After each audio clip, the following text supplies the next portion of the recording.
Après plus de 500 km et de nombreux cols franchis, ils sont enfin arrivés sous la pluie. 14 marins de la frégate du Forbin ont réalisé le défi de rallier Toulon à Annecy en vélo en traversant les Alpes. Un parcours physique où il a fallu s'adapter aux conditions climatiques. 4 jours quand même intensifs. On était un petit peu préparés, mais comme on revenait de mission, on n'avait pas pu rouler régulièrement. Néanmoins, à bord, on a essayé de s'entraîner un petit peu grâce au vélo d'appartement qu'on a.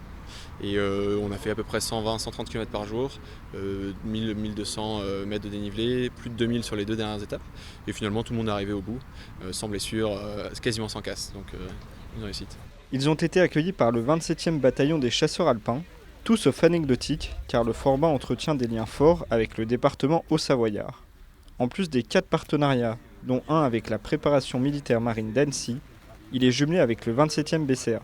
Une rencontre qui permet de renforcer les liens interarmés. C'est un partenariat qui existe maintenant depuis une dizaine d'années. Malheureusement, sur les 3 dernières années avec le Covid, finalement les échanges qu'on avait pu avoir étaient assez limités. Et cette année a été l'occasion de relancer l'ensemble des échanges, avec à la fois des marins qui sont montés déjà au mois d'avril, ici au 27e BCA, notamment pour monter au plateau des Glières, voir comment ils travaillent. Et nous accueillerons des chasseurs alpins à Toulon au mois de juillet. Au cours du périple, les marins ont fait étape dans de nombreux lieux de formation. Ils avaient rendez-vous ce vendredi après-midi avec les collégiens des Allobroges, des rencontres utiles pour convaincre les jeunes du département. Il faut susciter des vocations, donc comme ils disent, on n'est pas des recruteurs, on est des ambassadeurs.